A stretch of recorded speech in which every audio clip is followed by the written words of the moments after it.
Mugamba mutya mwenna abali ku channel yaffe eyitibwa Kyaiti YouTube channel yaffe kyembasaba mugere maaso n'ogyegattako kigenda kuba kirungi nnyo. N'ekirala likinga video. Kati olunaku lwaleero njagadde mbawe ku ddagala mwe abalina abaana abafuka ku buliri ng'omwana alemedde mu kufuka ku buliri, nammwe abakulu mulimu n'abantu abakulu abafuka ku buliri, ekintu ekyo nga kyabalemerako, abalala nga mukifunye bufunyi. Mwe bali abakifunye nga mufuka ku buliri. Kati njagadde mbawe ku ddagala. Oba olina omwana ojja kuba olimuwa bulungi nnyo, omwana oyo ajja kubalekera awo okufuka ku buliri. Eddagala lye njagala obbawa lino, nkusaba ofune essefuliya bulungi nnyo, ligenda kufumbibwa. Okitegeera gw'alina omwana afuka ku buliri, naawe omuntu omukulu ng'ofuka ku buliri, wuliriza nnyo ebintu bino. Okusookera ddala kansooke naawe omukulu, gw'omukulu bw'obeera ng'ofuka ku buliri nga kyajjabuzi nga wali tokirina nga kijja lumu na lumu, ekisooka kyetaaga weebulirire mu mutima, ate obeera ogenda kwebaka weeteeketeeke bulungi ng'ogenda kwebaka. Ekirala weebake bukyali, teweebaka leeti.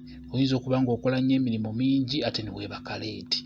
Fuba okulaba nga weebulirira mu mutima. Ekirala weebake ng'obudde bukyali. Ekirala kyusakyusa mu nneebaka. Osobola okwebaka ng'otunudde waggulu n'olaba oba onaafuka. Osobola okwebaka nga weebakidde ku lubuto olabe mulimu omuntu nga buli weeyebaka nga yeevuunise akeera afuse ku buliri, ate ne mubaamu omuntu buli lwasula ng'ali bwereere era ng'ajja keera ng'afuse ku buliri. Ekyo kibeerawo nnyo. Kati olina okufuba okulaba nga weezuula omanye lwaki nfuka ku buliri era ki ekinviirako okufuka ku buliri. Otereeze ekintu ekyo. Gw'omuntu omukulu teri agenda kujja kufuka ku buliri, gwe kennyini gw'olina okwebeereramu ofuba okulaba nga weefaako. Ekyo nkikubuulira. Kibi nnyo okubeera ng'ofuka ku buliri naddala ng'oli mukulu, oli musajja mukulu, oli muwala mukulu, mukyala mukulu, n'obeera ng'ofuka ku buliri, kiswaliza ddala nnyo. Kati n'olwekyo fuba okulaba nga weezuula nga weetegeera, kijja kukuyamba okubeera nga tojja kubeera ng'oddamu okufuka ku buliri. Okuggyako n'ekirala kye nkusaba ggwe omuntu omukulu, kola ku gye bayita exercise. Exercise eyo nayo nnungi nnyo okubeera ng'ezuukusa omubiri gwe, kuba omuntu ofuka ku buliri omubiri gwe gubanga ogwafa, gubanga ogutakyawulira.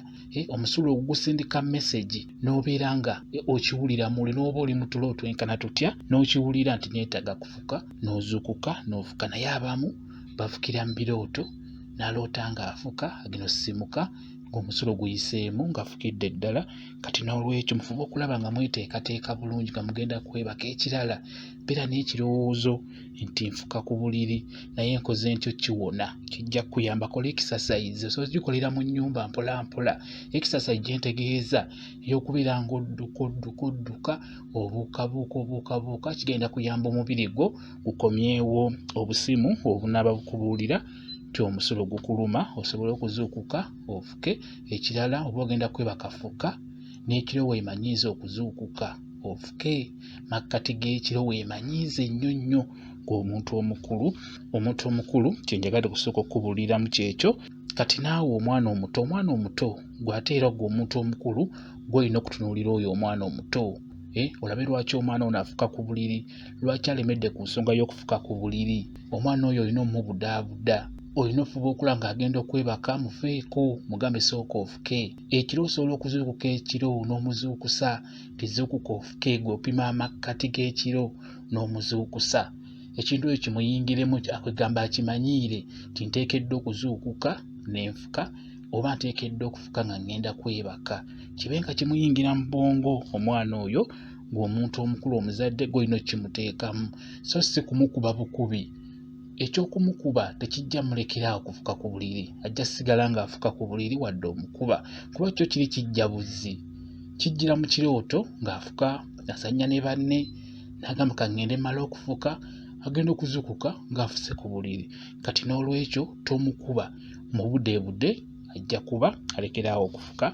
Kati nkusaba omuwe ku ddagala lino, naawe omuntu omukulu ogenda kuba olikozesa bulungi nnyo.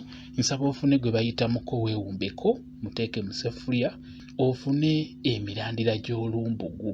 Olumbugu funako mirandira giteeke mu ssefuliya, ofune ebikoola by'omutuba, funako ebikoola bitonotono nabyo biteeke mu seffuliya ebikoola by'omutuba. Ofune emirandira gy'olusenke.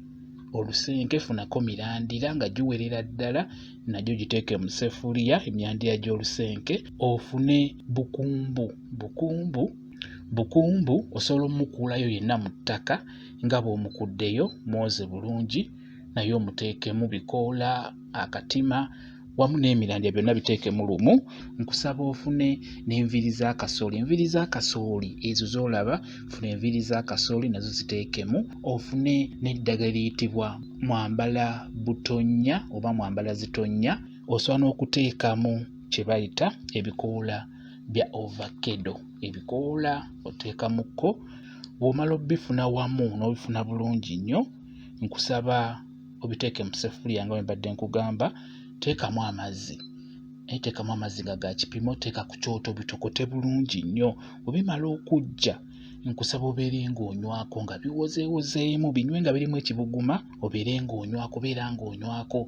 Kirungi ku makya onywe ekitundu ky'ekikopo, n'ekawungeezi ng'ogenda kwebaka onywe ekitundu ky'ekikopo. N'enkeera bw'otyo, kitundu ky'ekikopo bw'otyo ogenda kuba oteera bulungi nnyo okufuka ku buliri. N'omwana omuto naye era osobola okuddira n'opima ekitundu ky'ekikopo ku mwana omuto. Ekitundu ky'ekikopo n'akinywamu emirundi 3, n'anywako katono ku makya, ne mu ttuntu n'anywako katono, ne kawungeezi ng'agenda kwebaka n'akamalamu. Kitegere kwegamba ekitundu ky'ekikopo omwana alina okukinywamu emirundi 3 olunaku. Eddagala eryo kijja kuba kirungi nnyo. Ggwe omukulu, ekitundu ky'ekikopo ky'oba onywa ku makya, ekitundu ky'ekikopo ekirala okinywe kawungeezi ng'ogenda kwebaka. Bwe kityo bwe kiri, kwegamba olunaku nywa ekikopo kimu, ate omwana olunaku anywe ekitundu ky'ekikopo. Kitegedde bulungi nnyo, kigenda kuba kirungi nnyo. Ogenda kulekerawo okufuka ku buliri.